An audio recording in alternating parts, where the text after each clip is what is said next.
Alô, meus amigos, nós estamos lançando o livro O Voo da Liberdade. Vamos mostrar aqui o livro, O Voo da Liberdade. Brilhe a vossa luz. Este livro traz uma mensagem importante para todos nós refletirmos sobre os objetivos da nossa vida. Esse livro eu divido em duas partes. Na primeira parte, nós falamos sobre o início do cristianismo. O início do cristianismo. E isto é importante, nós fazemos esta abertura falando do início do cristianismo, porque nós vamos falar de evangelhos.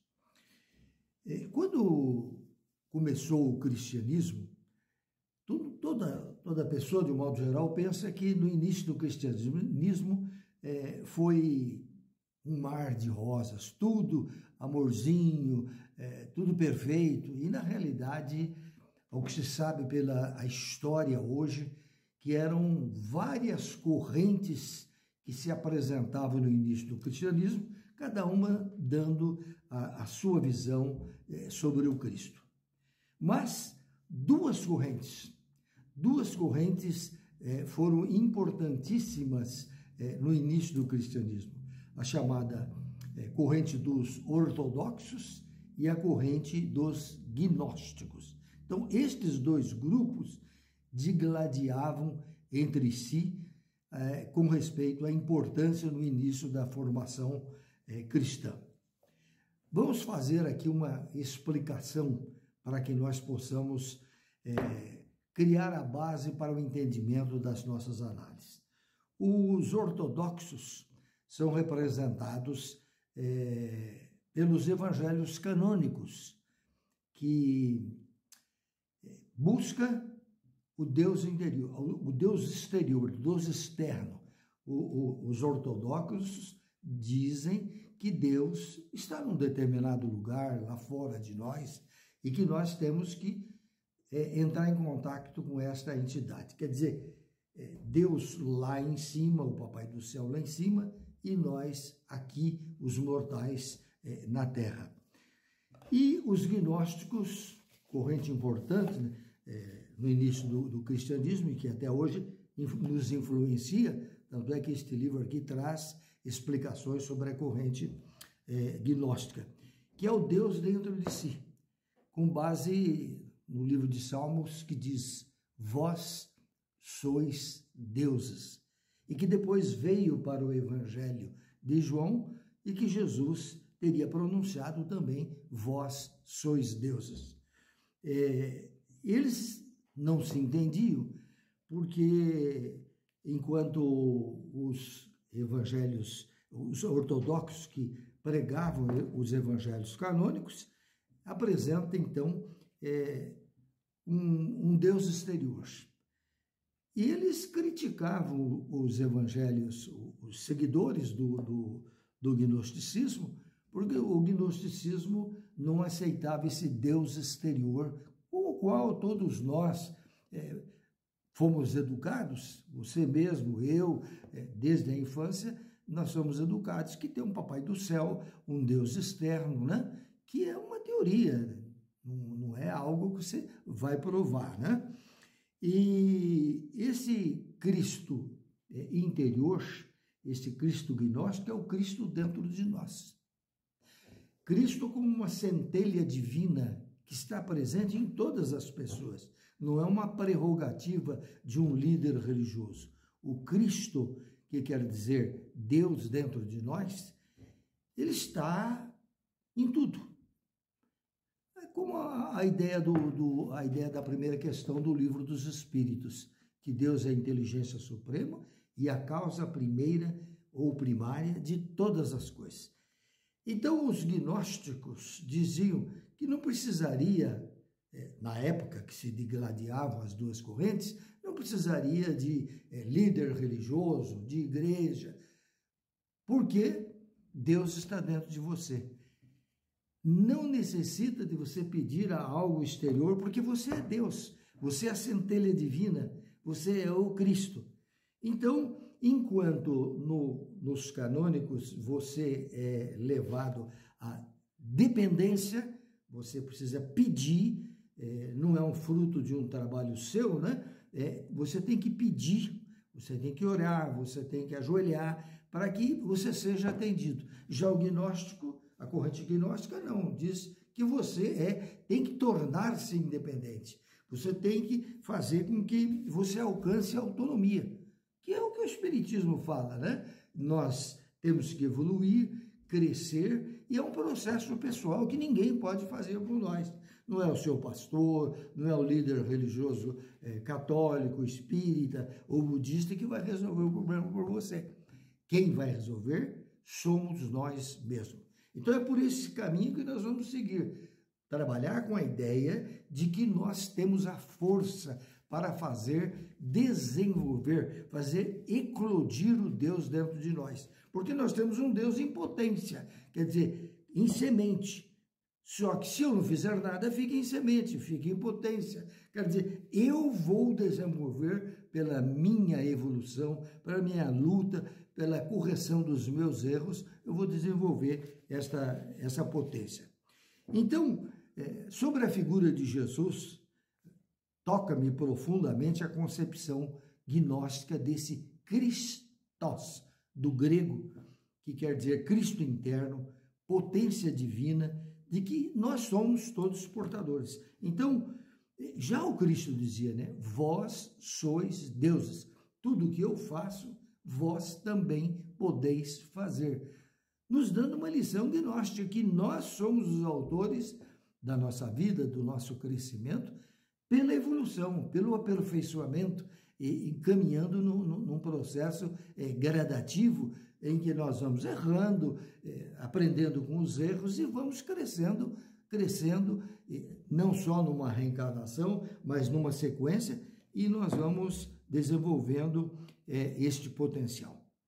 Então, a única decisiva diferença entre os mitos antigos das religiões cristãs é que a religião terminou em concentrar-se esse conceito de vós sois deuses, que Salmo fala e Jesus também fala, em uma única pessoa histórica isolada. Então, transformou-se Jesus, que é considerado pelos espíritos como um guia, né, para todos nós. Terminou de transformar este vós sois Deus somente numa pessoa que seria em Jesus. Ora, Jesus possuía o Cristo. Você possui o Cristo. Buda possuía o Cristo. Quer dizer, todos nós possuímos o Cristo e, a partir daí, nós temos que fazer os esforços necessários para nós crescermos. Então, o Cristo que nós aprendemos desde criança, que estaria apenas em Jesus, está em todos nós. Dá para entender isso? Quero dizer, você tem que dar a plenitude, embora relativa, da sua perfeição. Gradativamente nós vamos nos aperfeiçoando, nós vamos tornando assim mais evoluídos. Então, nós somos deuses em potência e se nós desenvolvermos, nós vamos evoluindo. Se nós paralisarmos, vou entregar na mão do Espírito tal, na mão de Jesus, na mão do guia tal, e não fizer nada, nada vai acontecer, do nada não surge nada. Então, eu faço uma comparação entre o pássaro preso numa gaiola. Tanto é que no livro, aqui não dá para ver perfeitamente, nós colocamos um pássaro que ele estaria preso numa gaiola. É quando você não é você mesmo, quando você copia dos outros, quando você segue os outros, mas não desenvolve o seu eu. Aliás, experiência não se transfere. Isso já dizia o psicólogo Carl Roger. Você tem que desenvolver a sua experiência.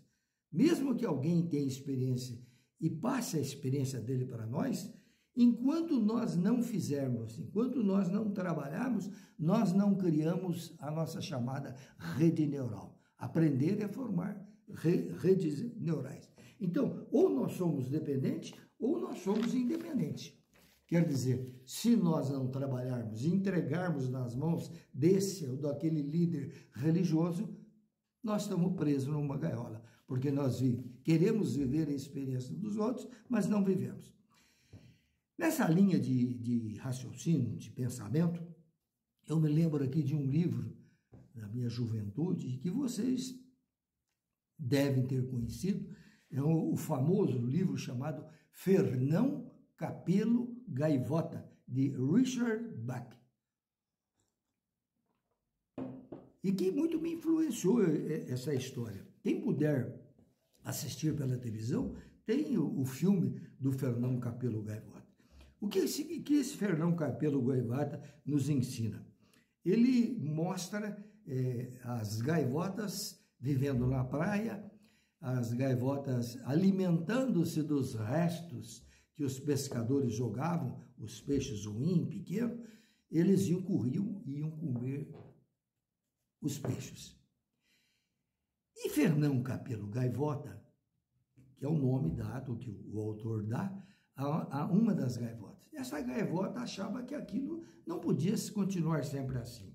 Ela queria dar voos altos e procurar, digamos, da altura onde ela alcançava, ela ia procurar peixes grandes em que ela vinha em voos rasantes e conseguia pegar o peixe e levar para a sua descendência.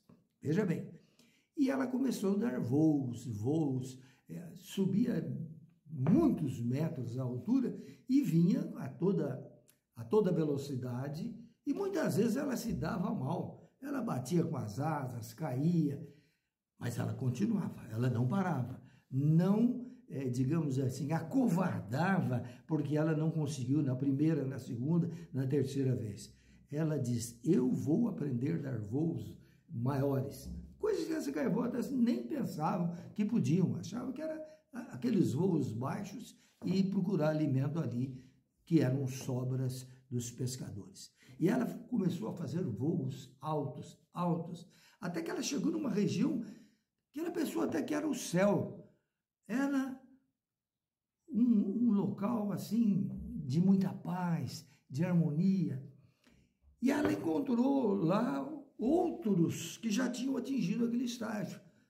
Porque ela pensou que era só ela que estava saindo do grupo e buscando evoluir mais, sair daquele estágio que ela vivia. Mas encontrou outras pessoas, quer dizer, outras gaivotas, que também faziam o mesmo.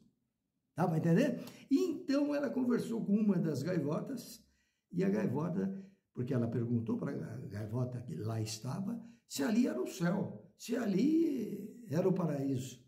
E a gaivota responde para ela que ali não era o céu.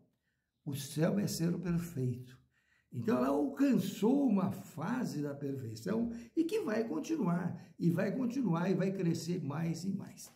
Este Fernão Capelo Gaivota, este filme, é um lembrete para nós, que nós podemos, se queremos, nós podemos. Podemos alcançar em qualquer atividade. Não acontece muitas vezes isso com você mesmo, que você para e diz, não vai dar certo, eu não sou capaz, isso não é para mim, eu não nasci para isso.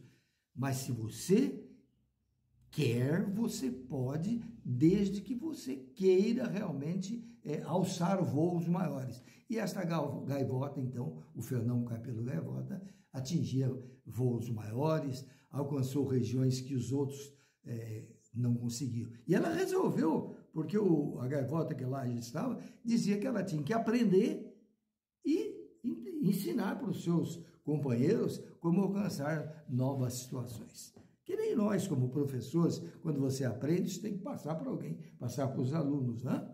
E ela veio até a Terra, depois de estar um bom tempo lá naquela região, veio para ensinar as outras gaivotas que ali estavam esfoimadas, esperando os peixinhos que os pescadores jogavam. Aí a gaivota contou que ela foi para uma região muito linda, que ela deu voos maiores que até então tinha conseguido, que ela conseguia pescar peixes maiores. As gaivotas que ali estavam não aceitaram a interpretação dela, chamou de demônio, some daqui, isso não existe. E disse que jogaram pedra nessa gaivota que voou, lá, deixou o bando, porque elas não queriam aprender. Então, a pergunta para você: como Fernão Capelo Gaivota? A vida é isso. A vida é esse estágio. É um trabalho contínuo de crescer mais para que você seja você mesmo. Isto quer dizer que você alce o voo da liberdade, que é o título do livro. O título do livro, O Voo da Liberdade. Desperte a sua luz. Porque no Evangelho Jesus diz isso, desenvolva a sua luz. Aí você pensa assim, mas será que Jesus não iria acender a luz para mim se eu orar para ele? Se eu pedir para ele fazer isso para mim, ou para os espíritos protetores, espíritos superiores? Ora, se é isso, se alguém fizesse por nós, nós não cresceríamos. O crescimento é fruto de embates, de luta no dia a dia. À medida que eu cresço, trabalho e supero obstáculos, eu vou crescer. Então, Jesus disse: brilhe a vossa luz. Essa luz que nós temos, que é este Cristo interno. Se eu trabalhar, eu desenvolvo a luz, que muitas vezes está escondida dentro de nós, envoltos nas nossas ideias negativas, na nossa falta de perdão, nossa falta de amor.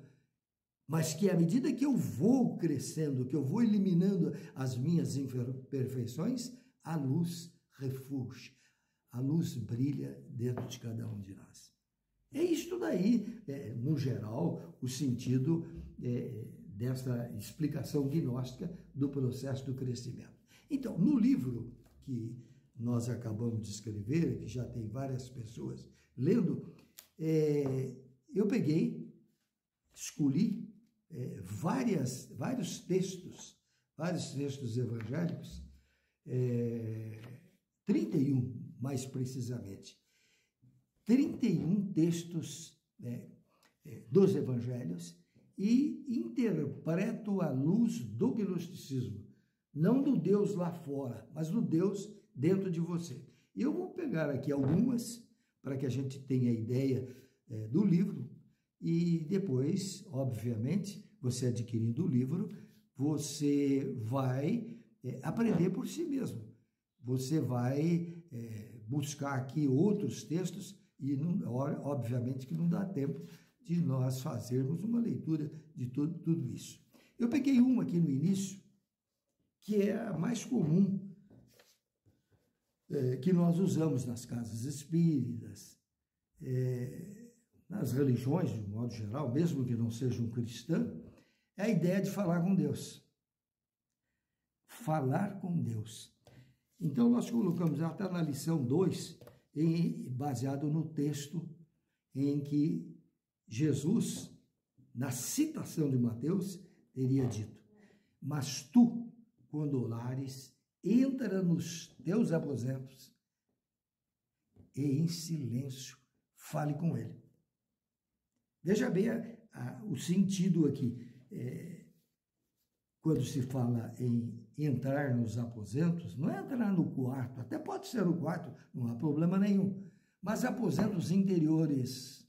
Senão, o cidadão que não tivesse casa não poderia orar, porque orar tem que ter aposentos. Aposentos interiores é um processo introspectivo. Quando você esteja onde estiver, na rua, no teu emprego, dirigindo um carro, e você quiser parar o carro e fazer uma oração, você entra nos teus aposentos. Esse entrar nos aposentos é nós entrarmos em conexão com o Deus interior, com o Cristo presente em cada um de nós. Porque, na realidade, a expressão falar com Deus, na realidade, nós estamos usando uma expressão metafórica, porque o que chamamos de Deus não tem qualquer conotação como uma figura humana. É outra coisa que existe a diferença entre os canônicos e os gnósticos. Os canônicos, que são os evangelhos que nós estudamos, eles são interpretados como algo exterior. Nós vamos orar para o exterior para conseguir aquilo que nós precisamos. Então, este Deus não é uma figura antropomórfica, quer dizer, do grego antropo, homem, e forma de homem. Quer dizer, não é um homem, mas nós aprendemos assim, que Deus é o papai do céu. Uns dizem um velho de barba branca, né? E que não abandona ninguém, que vai resolver os nossos problemas. Mas se nós trabalharmos para isso, dá para entender? Porque se eu só pedir e eu não trabalhar, eu não vou adquirir experiência, eu não vou conectar com esta energia cósmica que está dentro de mim. Então, o que nós podemos explicar, talvez de uma forma bem didática, para nós entendermos, é que nós emitimos energia. Nós emitimos energia. Todos os lados, interiormente, nós somos uma frequência. Todos nós temos uma frequência. Frequência do estágio que nós alcançamos. Se você alcançou um estágio 20, você vai entrar em frequência de 20, um estágio vibratório do universo, das leis do universo. Por isso que a perfeição, diz Kardec, não é absoluta. Muita gente fala, não, a hora que eu me tornar perfeito. Não, nós sempre estamos sendo perfeitos gradativamente. Portanto, a perfeição é relativa. Então, para a gente explicar isso aí de uma forma bem clara, pensemos na questão da transmissão e recepção dos nossos aparelhos de comunicação, o aparelho do rádio, a televisão, o celular. Quando você liga o aparelho de rádio, você, como captador de energias, porque você capta a energia, vai entrar em frequência com o transmissor que está transmitindo em determinada onda, determinada frequência. Quando você entra naquela frequência, você ouve o rádio, a estação que a gente diz que quer ouvir, né? Se for televisão, da mesma forma, você vai mudando o canal de televisão, daqui a pouco você assiste um canal, porque você entrou em conexão com este canal de televisão. Dá para entender? Mas você quer mudar? Muda. Que são essas frequências. Então, entendamos, todos nós temos uma frequência. Não somos iguais a ninguém. Cada um tem uma frequência própria do trabalho que realizou, no sentido de melhoria íntima, né? E, ao ter frequência, nós nos alinhamos na faixa e passamos a receber intuições e respostas às nossas orações de que necessitamos para preencher, muitas vezes, o vazio da alma. Então, vejam bem, nós estamos analisando apenas um capítulo do Evangelho, que é o capítulo Mateus 6,6. Quando quiseres orar, entra nos teus aposentos.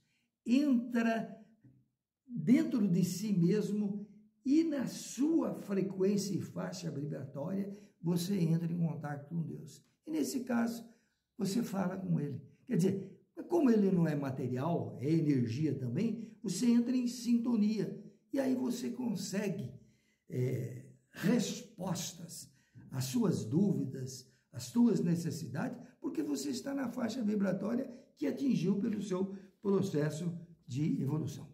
Está entendendo? Muito bem. Esse é um texto que nós desenvolvemos dentro do livro e que certamente, quando você adquirir o seu livro, você vai ler, vai refletir. Tem muita gente que está fazendo reflexão na casa espírita, outros estão fazendo o estudo do Evangelho, interpretando assim, né? Mas entenda, ninguém é obrigado a pensar assim. Se você pensar do Deus que está lá em cima, tudo bem também, porque aquilo que você pensa, você é. Então, se você pensar que existe algo exterior quando você ora, tudo bem, nada contra. Nós também já pensamos assim. E nós temos uma outra um outro texto que nós vamos comentar também, que o texto, deixa eu ver se eu acho aqui. O texto chama-se Não Olhar para Trás. Não olhar para trás. Está aqui. Vamos buscar o texto original do Evangelho canônico, que é um evangelho ortodoxo, em Lucas. Há uma frase em Lucas, e que todos vocês conhecem, as igrejas exploram, igrejas evangélicas, obviamente, e trabalham muito nesse texto. Serve até de autoajuda.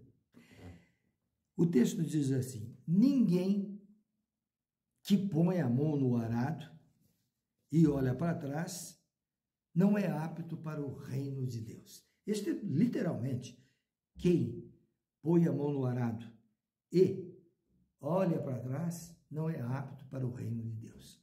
Então, nós temos aí já que dividir a coisa, a interpretação. No sentido canônico, o reino de Deus está lá fora. Não é isso que a gente aprendeu?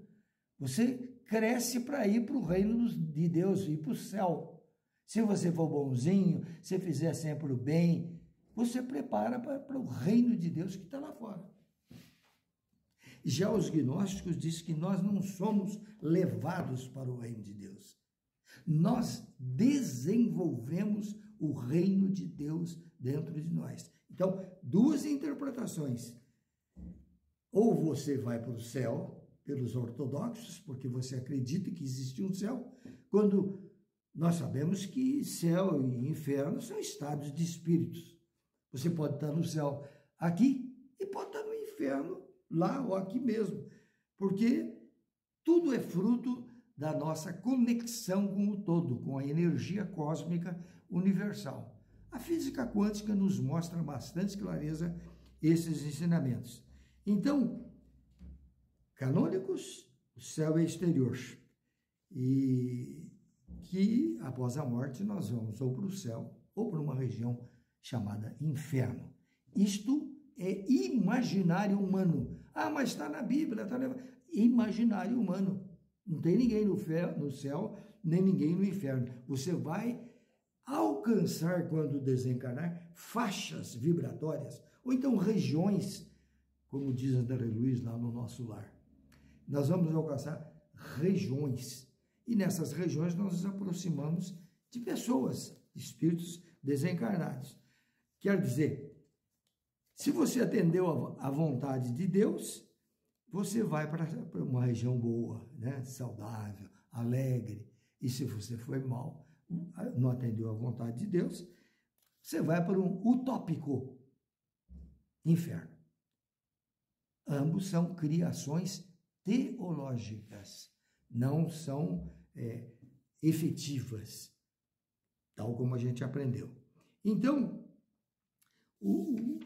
vamos agora fazer alguma interpretação sobre o texto do olhar para trás, pegar no arado. A arada era um mecanismo de trabalho da época de Jesus. Há pouco tempo, quando eu era criança, eu conhecia arado com meu pai em zona rural. Era um material que sucateava a terra, preparando para o plantio. Hoje, aí deve existir ainda em alguma região do país, ou em países que ainda não evoluíram a tal ponto. Mas hoje nós temos tratores, máquinas extraordinárias, até com ar-condicionado para o mecânico, para o tratorista, né?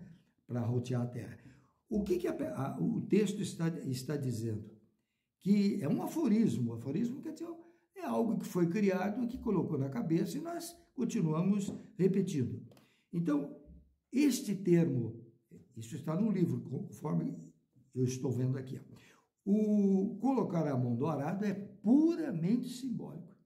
A ideia central é de não desviar o foco daquilo que está sendo objeto de trabalho. Cada um deve dar de si o máximo para atingir o objetivo naquele momento. Quer dizer, nós devemos ser inteiros naquilo que estamos executando, sem desviar o foco. Então, o texto, na realidade, este aforismo, ninguém pode pôr a mão no arado e olhar para trás, está dizendo que você, quando vai tomar uma decisão, exercer um trabalho, que você exerça com eficiência, com presteza, não perca o foco. Porque se você está fazendo, daqui a pouco você para e começa a relembrar coisas do passado, aquilo que já ocorreu, momentos ruins da tua vida, você não vai desenvolver o reino de Deus dentro de si. Não é alcançar. Para o gnóstico é desenvolver. Então, nós não vamos, nós desenvolvemos o reino de Deus em nós. Então, nós não devemos ficar presos às coisas do passado. Tá? Que isso, trazendo isso para o dia de hoje, é que a solução é ver o passado apenas como um lembrete. Porque nós não podemos esquecer as coisas que nós gravamos na mente, no nosso subconsciente, nas nossas redes neurais, estão lá gravadas. E segundo a psicologia, elas não são apagadas. Tanto é que coisas da sua infância, que você nem imagina, daqui a pouco você lembra. Por quê? Porque não apagou. Você tem gravado como se fossem caminhos, redes neurais, e os neurônios vão conectando com outras redes neurais. Então, as nossas experiências que adquirimos formam redes neurais e ficam gravadas. Então, por isso que nós, às vezes, estamos longe de pensar de alguma coisa do passado, você para num lugar e começa a lembrar aquilo lá, porque está gravado. Os ensinamentos que a psicologia diz que nós não vamos deixar essas redes neurais. Nós podemos, sim, digamos, amenizar, procurar não pensar, ou quando você, digamos, tenha uma ideia ruim, negativa, e você começa a se prender a ela, você tem que criar uma situação nova. Você tem que criar uma outra imagem, criar uma imagem positiva, algo que ocorreu, que foi agradável para você, e pensar com insistência, para que aquele foco que está desviado, ele fique lá mesmo. A psicologia diz que nós temos que criar windows, ou janelas paralelas. Quer dizer, se eu não posso apagar as experiências neurônicas que estão gravadas em nós, nós podemos começar a criar um novo caminho, criar uma nova janela. E aí, essa nova janela, com o uso, não apaga, mas ela vai, digamos, deixando esquecida aquelas coisas do passado. Então, o passado já passou. É nessa visão o conselho do Chico. Aqui eu me lembro do Chico, eu gosto tanto dessa frase do Chico, e sempre eu cito nas minhas exposições. Quer dizer, quando nós estamos presos a coisas que já passaram, às vezes você vai dormir, acorda à noite, começa pensando em algo que ocorreu lá 10, 15 anos atrás, ou mais, e aquilo vem à tona aí, começa a criar outras redes, quer dizer, esta rede começa a conectar com outras, e você não dorme. E nós temos, como espírita, que temos objetivo de aperfeiçoamento constante, nós temos que entrar no foco. Não olhar para trás, olhar para frente, sempre. E olhando para frente sem perder o foco. Então, voltando, o que o Chico diz? O Chico diz o seguinte, olha que coisa extraordinária para esse texto não olhar para trás. Já que não podemos voltar atrás, palavras textuais do Chico, já que não podemos voltar atrás e fazer um novo começo, podemos começar agora e fazer um novo fim. Olha que coisa extraordinária. O Chico está dizendo para você, para mim, já que eu não posso voltar atrás daquilo que eu errei, por exemplo, nós cometemos erros. Quem não comete erros? E muitas vezes esses erros ficam impedindo o seu crescimento porque ele vem à tona. E aí traz reminiscências do passado que impede o nosso crescimento. E nós não podemos voltar atrás. É o que o Chico está dizendo. Se nós não podemos voltar atrás, porque não tem jeito você ir lá para trás, há 10, 15 anos atrás, pessoas que já desencarnaram e você fez, digamos, atos desleais com ela, não tem jeito de apagar. Não é como se pegasse uma borrachinha e fosse lá, vamos apagar esse passado, que ele está me perturbando. Não tem jeito. Então, já que eu não posso voltar atrás, veja o que o Chico disse, e apagar. Mas nós podemos fazer um novo começo. O que é fazer um novo começo? Começar daqui para frente e fazer um novo fim. É tão lógico isso, a psicologia bem explica, né? Se eu não posso mudar, a partir de amanhã eu vou mudar meu pensamento. Eu vou ser outro. Vou deixar de estar carregando essas ideias negativas, aqueles males, as ações ruins, imperfeitas que eu fiz. Não tem jeito de apagar, mas tem formas de você começar de novo, fazendo o bem, fazendo um novo fim na sua vida. Deu para entender essa expressão do Chico? Então, o espírito atinge um determinado patamar. E o seu Cristo, que é a potência divina de Deus em nós, em todos nós, pessoas evoluídas e não evoluídas, todos nós possuímos esse Cristo, ele flui na mesma proporção ao estágio conquistado. Quer dizer, seríamos nós colocarmos, é como se fosse uma espiral evolutiva, né? Uma espiral. Se nós tivermos 10 de frequência, porque você tem a sua frequência, eu tenho minha frequência, por isso que nem sempre nós nos entendemos na vida. Eu tenho a minha frequência, cidadão, teu vizinho, teu amigo, companheiro do centro, tem a sua frequência. Então, o ideal é nós entrarmos nessa frequência, como o rádio, a televisão, o celular, quando toca, está numa frequência. Quando eu entro nessa frequência, então eu recebo mais paz, eu recebo assim mais luz, recebo mais entendimento, e isto vai fluir.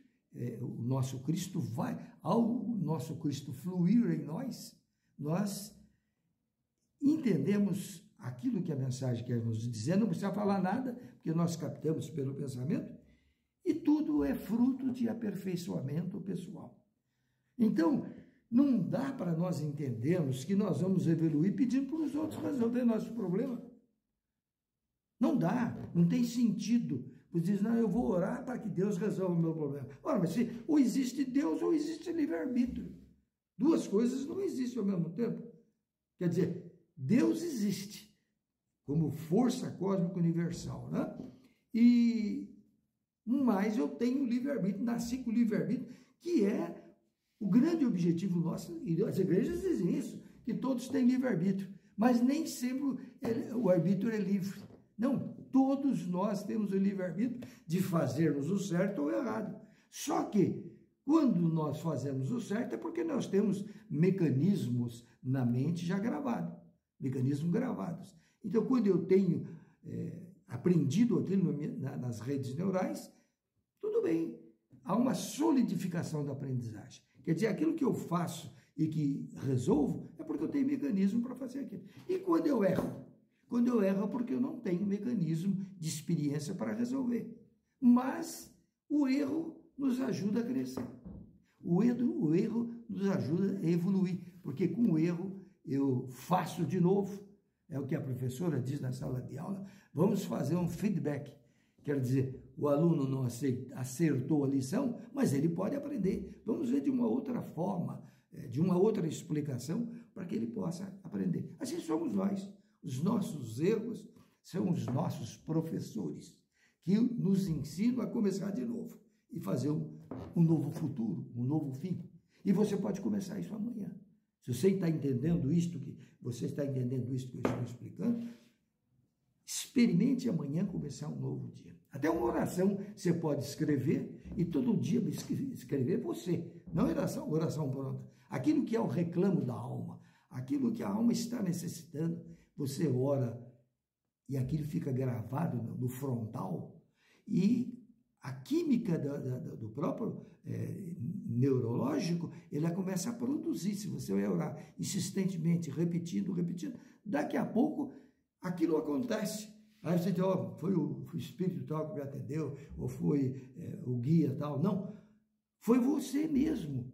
Foi você que criou, através da repetição, da confiança, da energia positiva, conseguiu alcançar aquilo. Ah, foi um milagre. Não foi milagre. Milagre não existe.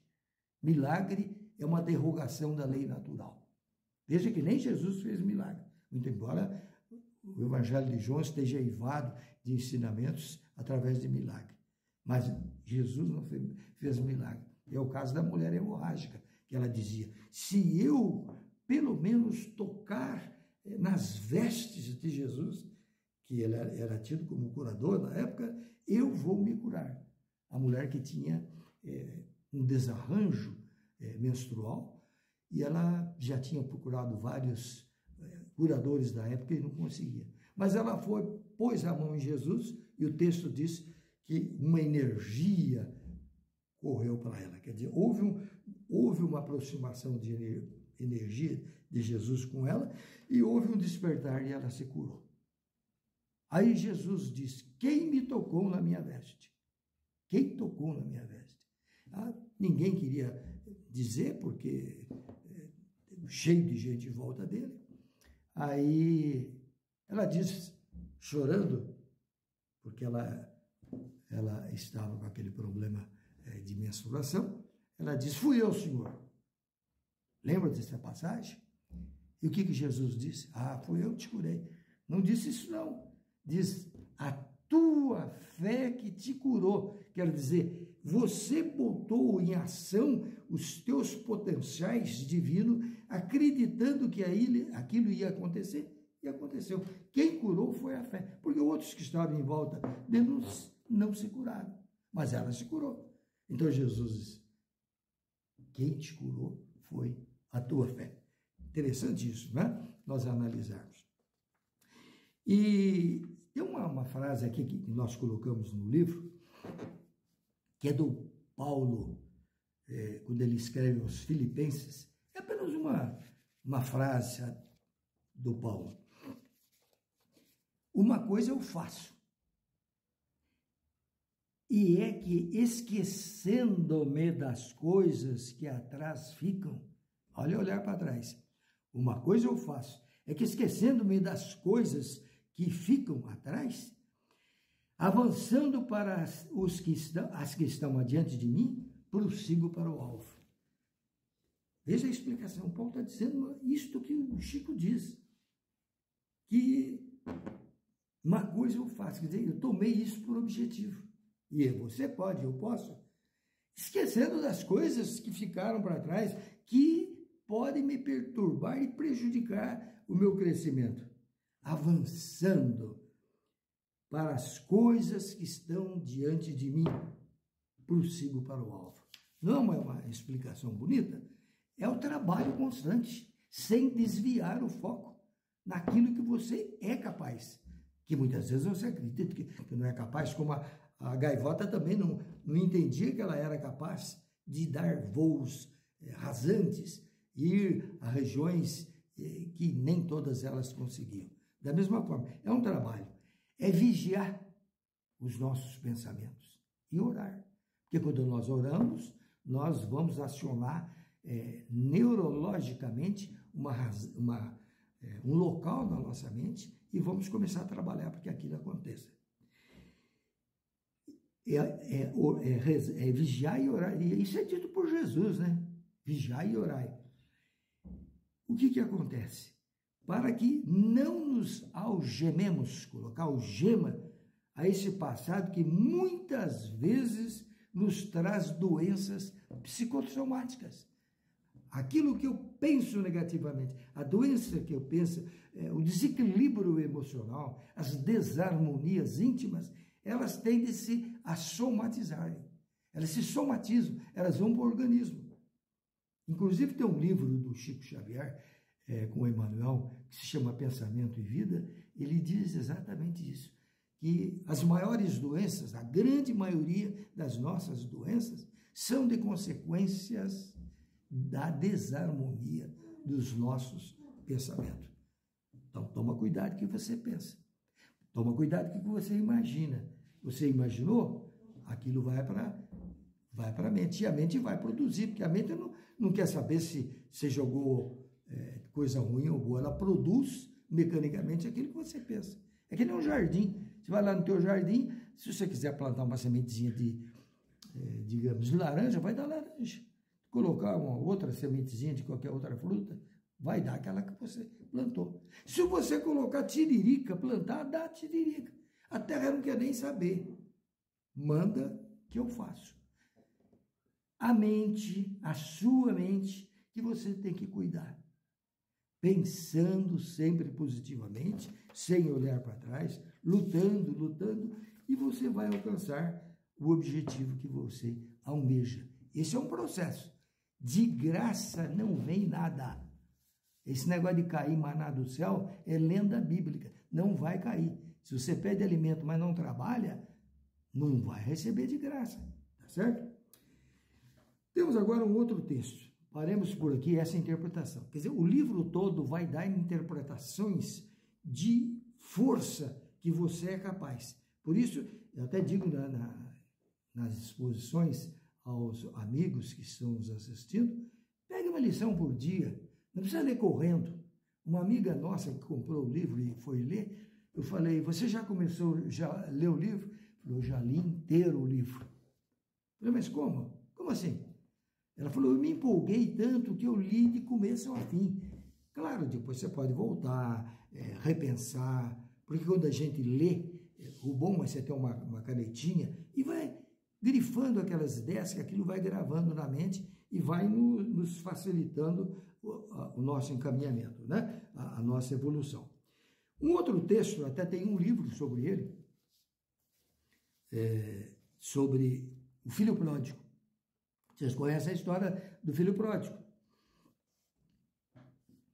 Eu escrevi um livro pela editora M, chama-se Filhos de Deus.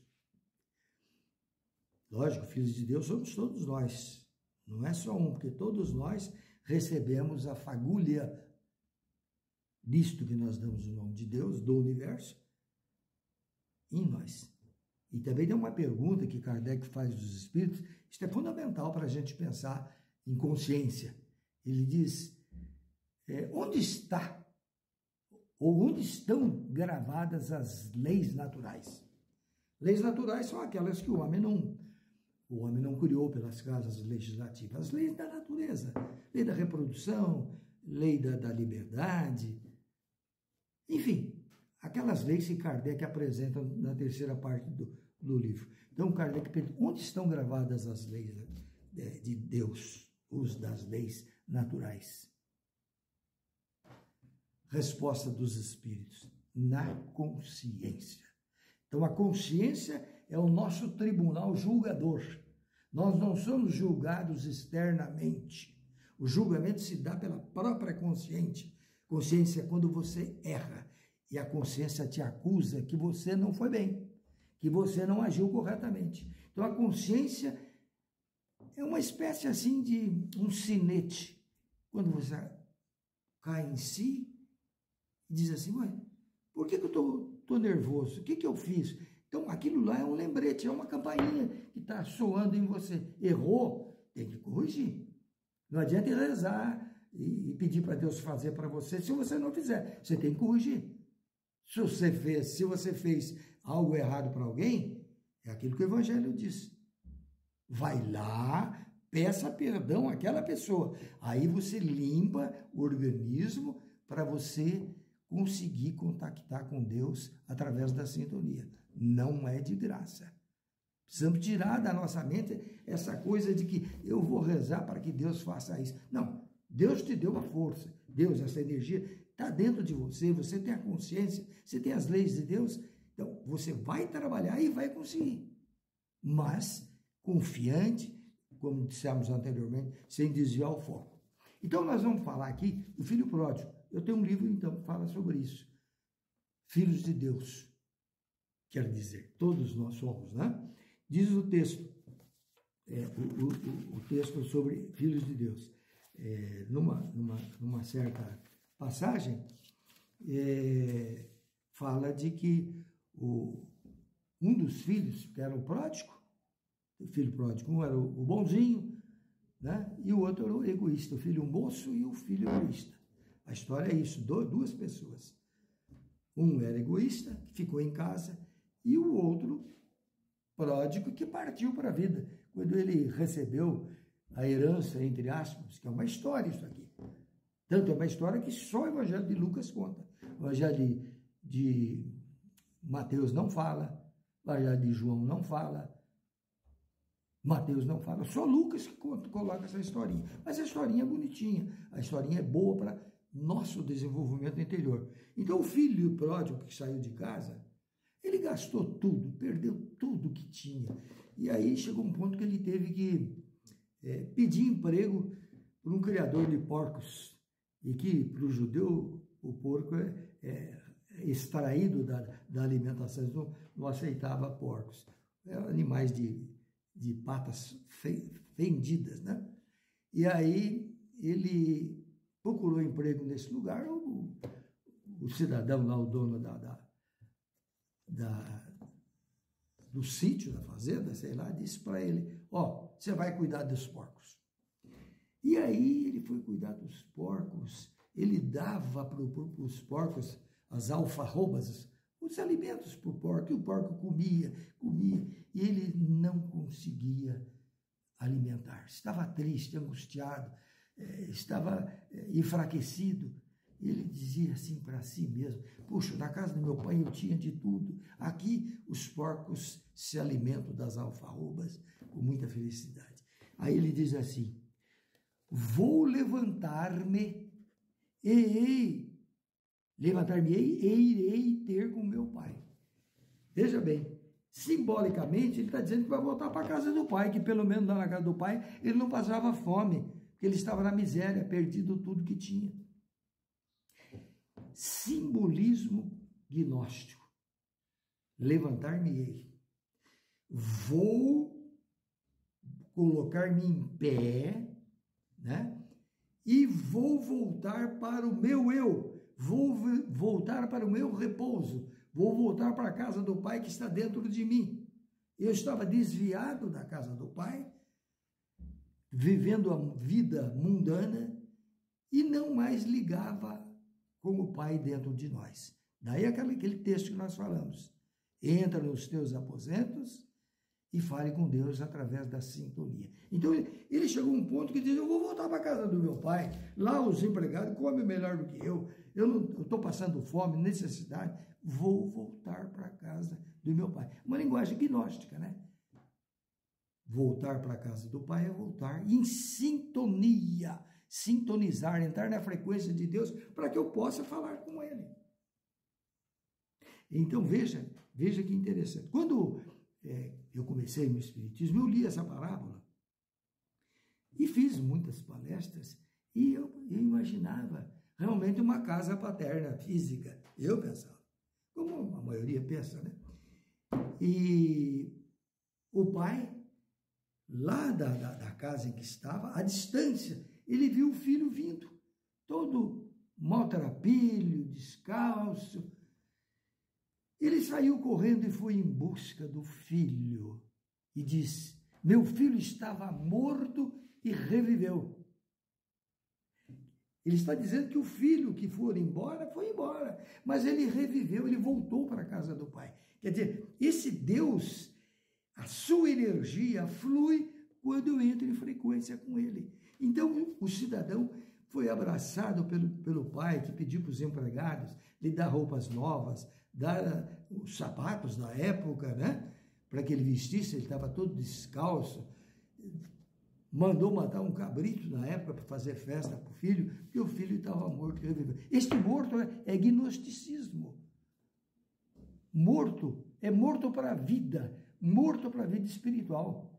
Aquilo que Jesus mesmo disse, ide pregai e ressuscitai os mortos. Jesus não está mandando ressuscitar cadáver, porque não existe essa ideia de que o que morreu um dia vai voltar, Jesus vai voltar, vai tirar do túmulo. Não. Ide pregai a todos e ressuscitai os mortos. Veja que beleza. Ressuscitai aqueles que estão mortos para a vida. Aqueles que estão alheios às verdades espirituais. Então, Jesus disse, ressuscitai os mortos. É um sentido gnóstico. Quer dizer, quantos de amigos nossos que estão totalmente afastados, estão mortos para a vida. E nós precisamos, como aconteceu com a gaivota, voltar para tentar ajudar essas pessoas que elas também são capazes de crescer. Então, é muito profunda essa ideia. E o filho pródigo, para a gente não adiantar muito, ele ficou em casa. Ele não quis sair, não caiu para a experiência, e ele ficou com inveja do pai fazer para o filho matar lá o cabrito, fazer uma festança, e ele estava lá no sítio trabalhando. Quando ele chegou em casa, viu aquela festança. Falou, mas o que é isso? Para o meu irmão que saiu de casa, gastou tudo com coisas mundanas, e eu que estive ao lado do pai, não tive isso para mim, né? Mas isso aí representa o quê? Eu, você, todos nós somos em determinados momentos filhos pródigos. Em determinados momentos, nós somos egoístas. Então, isto representa os dois tipos de elementos da humanidade. E nós, quando somos egoístas, nós pensamos só em nós. Quando nós deixamos o lado egóico, nós pensamos nos outros, fazer o bem aos outros. Então, entrando ainda nas explicações sobre o filho pródigo, então o processo evolucional do homem, portanto você também, pode ser comparado a uma espiral evolutiva. O que é espiral? A espiral não fecha. Você vai vendo, sempre ela vai diminuindo, diminuindo. A cada volta da espiral evolutiva, eu cresço um passo. Mesmo reencarnatoriamente, quando eu volto, eu não volto, se eu evoluir, eu não volto para o mesmo lugar. Eu estou sempre à frente, fazendo aquilo que Kardec diz, perfeição relativa. Vamos sempre aperfeiçoando mais. Pois bem, e as leis naturais regem todo o universo, não é só o homem, né? As leis do universo manifestam nos animais, nos vegetais, no mundo sideral. Existe um psicólogo que, quando eu trabalhava como professor de pedagogia, chamado Piaget. Esse psicólogo suíço, de enorme influência na educação, a aprendizagem ocorre quando as ações físicas, quer dizer, o teu trabalho, ações físicas e mentais sobre o objeto provocam desequilíbrio. Resulta da assimilação e acomodação. Ele trabalha com assimilação e acomodação. Quer dizer, quando você busca algo e você desequilibra, é porque você não tem condição ainda de atingir o seu objetivo. Aquilo chama-se desequilíbrio. Até que você aprende, como o filho pródigo, estava desequilibrado, quando ele voltou ao pai, ele aprendeu com a experiência, houve uma acomodação. Então, nós vivemos de assimilação, acomodação. Não é término. Até o momento nós acomodamos. Daqui a pouco nós partimos para novas experiências. Então, isso quer dizer que o crescimento se dá a partir dos desequilíbrios. Em seguida vem a estabilidade, transitória ou temporária, para logo adiante continuar o processo num eterno contínuo. Isso que Piaget diz a respeito do ensino. Aprender é um processo de assimilação, acomodação, desequilíbrio, assimilação, acomodação, e continuando num processo evolutivo, sempre melhorando mais.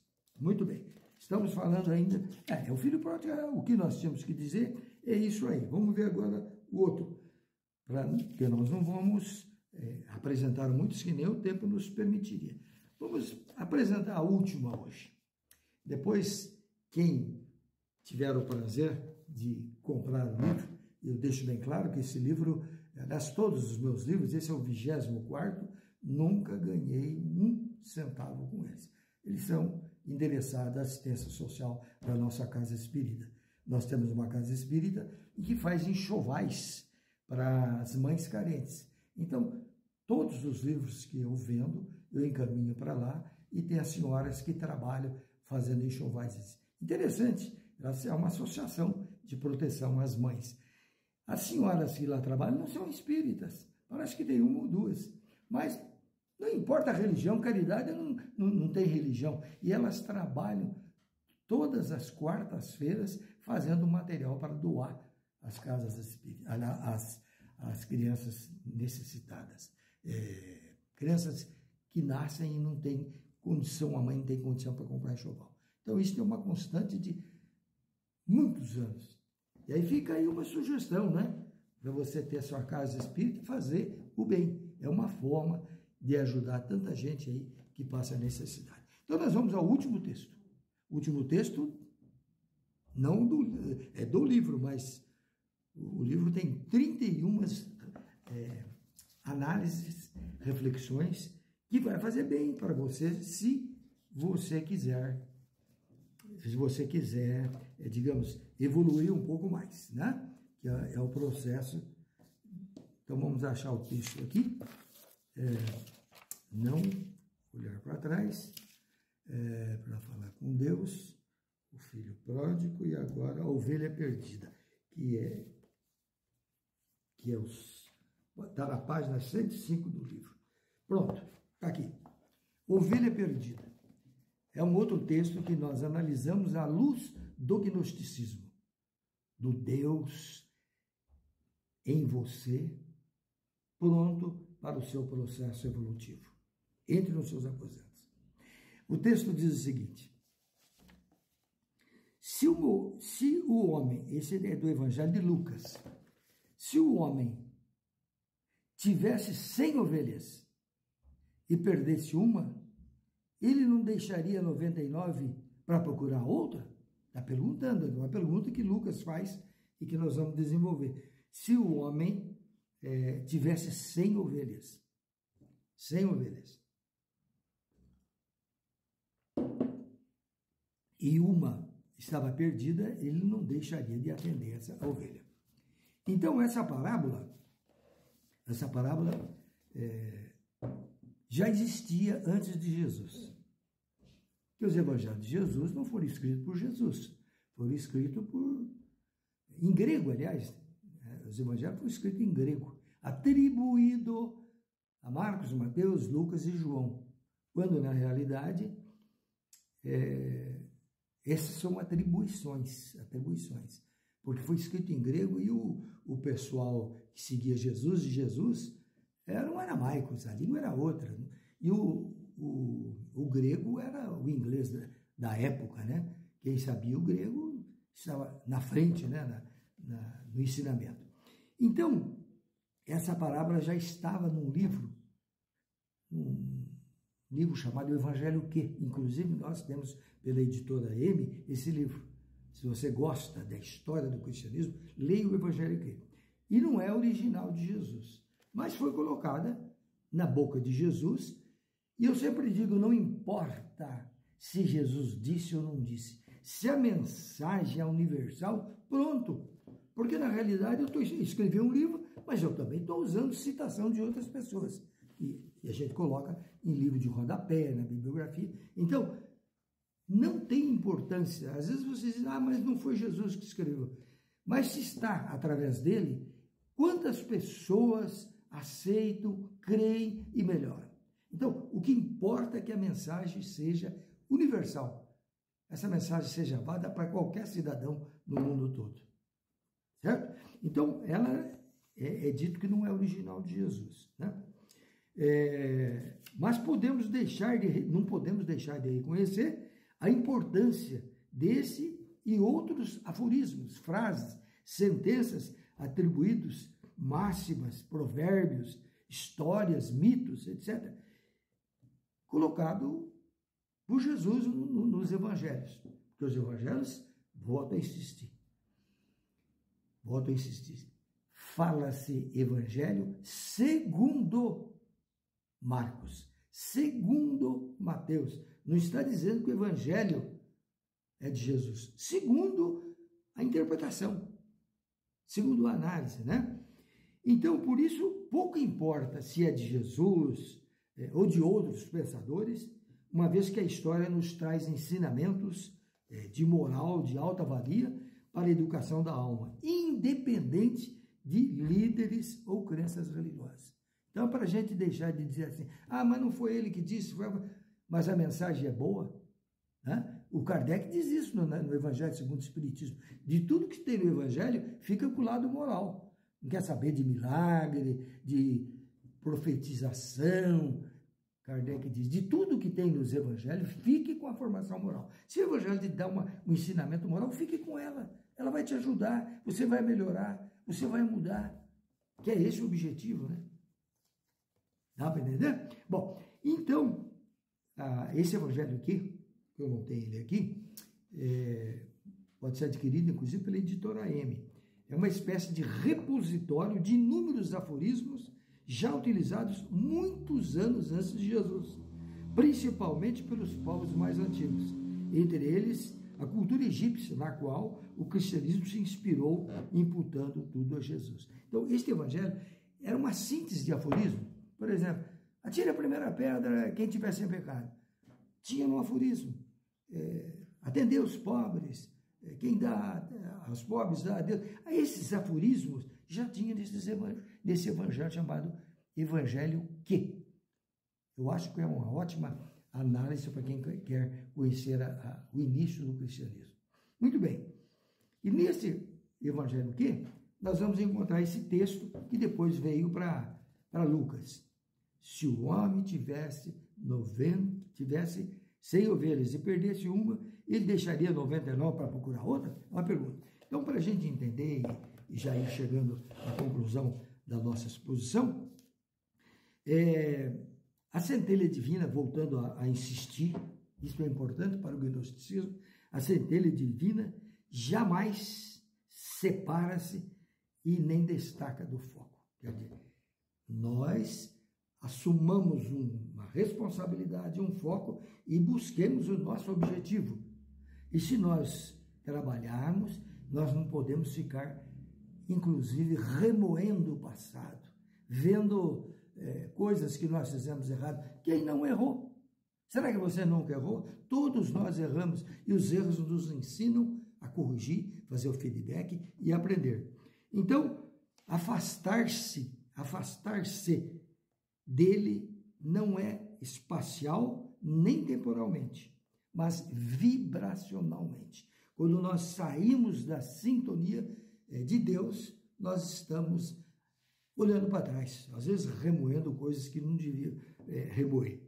E baixando as vibrações, envolvendo em si mesma, concentrando e contraindo-se, e chega-se ao ponto mais baixo que conhecemos, solidificando na matéria. Então, quando eu vou vibrando negativamente, eu me materializo, né? E nós aprendemos, por conta do livre-arbítrio, que nenhuma divindade vai impedir de fazer escolhas certas ou erradas. Então, ninguém vai chegar para você, você pode até receber inspiração, mas é teu estágio, porque o erro e o acerto faz parte da pedagogia, da didática divina. E nós não podemos ser, digamos assim, cópia dos outros, né? Porque muitas vezes a gente é cópia dos outros e a gente não faz, não desenvolve a nós mesmos.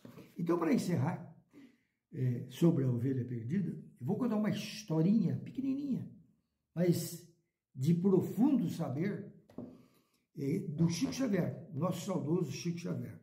O Chico nos conta uma ilustrativa história sobre a ovelha perdida, essa que nós estamos falando aqui. E dizendo que um aprendiz chegando perto do pastor de ovelhas, perguntou. Então estava lá o pastor de ovelha, pastoreando as suas ovelhas. Chegou para o pastor de ovelhas, o aprendiz disse: se uma ovelha cair na fossa, o que você fará? O pastor respondeu: eu atiro e carrego. Caiu na fossa, eu atiro e carrego e trago-a para o rebanho. Mas e se a ovelha se machucar e estiver ferida? Tornou o aprendiz. Aí o pastor de ovelhas disse: eu a curo. E mesmo se estiver sangrando, eu a carrego. Aí, depois que o pastor respondeu a isso, a última pergunta que o aprendiz faz. E aqui é o fecho da história. O aprendiz pensou demoradamente, indagou por fim ao dono das ovelhas: mas e se a ovelha fugir para muito longe, léguas e léguas? Olha que pergunta capciosa do aprendiz para o pastor, né? A pergunta, repetindo: mas se a ovelha, uma delas, fugir para longe, léguas e léguas? Aí o pastor responde. Veja a resposta inteligente, que é o mecanismo de aprendizagem. O pastor, zeloso, experimentado, fitando o grande rebanho que pastava no vale,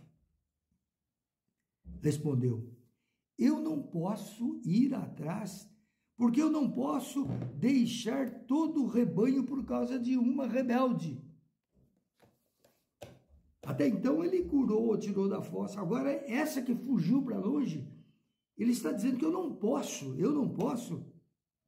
fitando o grande rebanho, eu não posso ir atrás, porque eu não posso deixar todo o rebanho por causa de uma rebelde.